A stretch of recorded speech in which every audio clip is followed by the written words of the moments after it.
Bienvenidos dans le bloc. Book 1, Chapter 23. A place to remember. Genesis 23.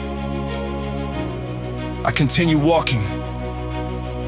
The joy that filled Abraham's camp after Isaac's birth has faded into silence. The laughter I remember hearing around these tents has been replaced by quiet voices and grieving hearts. Even the animals seem unusually still, as though all of creation knows something has changed. Then I see Abraham, the man who left his homeland because God called him, the man who believed impossible promises, the man who watched fire fall from heaven, the man who was willing to place Isaac on an altar because he trusted God completely. Now stands broken.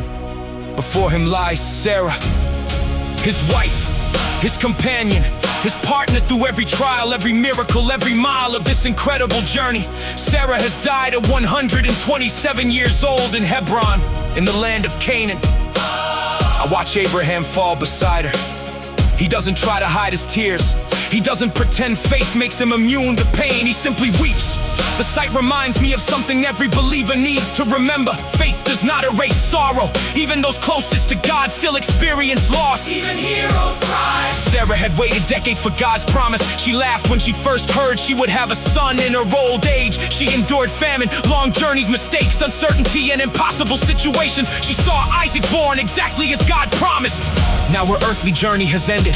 After mourning, Abraham slowly rises and walks toward the city gate where the Hittites conduct their business. Though God has promised this entire land to Abraham's descendants, Abraham still owns none of it. not a field, Not a house, not even a place to bury his wife. Standing before the people, he humbly says, I am a foreigner and stranger among you. Please sell me property for a burial place. The Hittites respect Abraham greatly. You are a mighty prince among us, they tell him. Choose any of our finest tombs.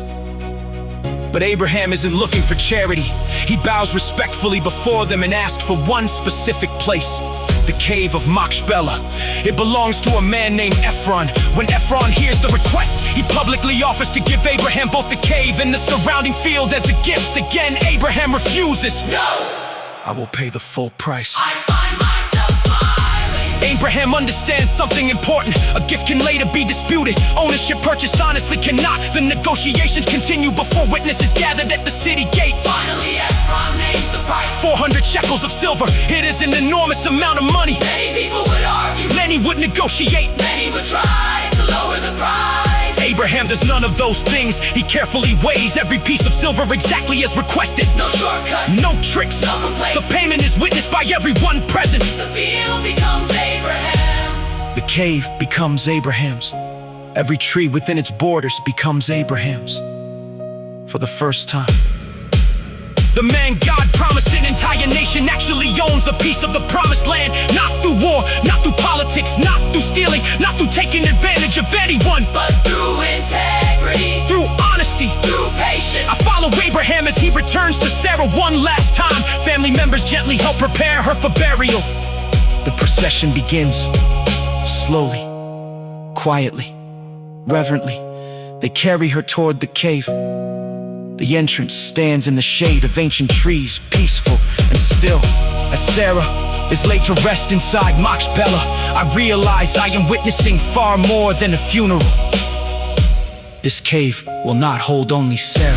one day Abraham himself, We'll rest here. later Isaac, Rebecca, Jacob, Leah, Leah. generation after generation will return to this very place. It becomes a family. Resting place of the covenant people. What began as one grave Becomes a testimony stretching across centuries. standing outside the cave. I think about God's promises. Sarah died. Without seeing millions of descendants, she never saw Israel become a nation. She never saw kings rise from Abraham's family. She never saw the Messiah come through her bloodline. Yet she believed. God's promises are often bigger than one lifetime.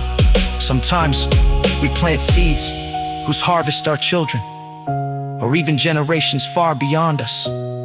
We'll see. That doesn't make the promise any less true. It makes God even more faithful. I take one last look At the cave carved into the hillside, to most people. it's simply a burial place. But to me, it's the first permanent reminder that God always keeps His word. The promise has not been buried with Sarah. It is only beginning to take root. I turn from the cave and continue walking, because somewhere ahead, Isaac's story is about to begin. And God's covenant is moving into the next generation.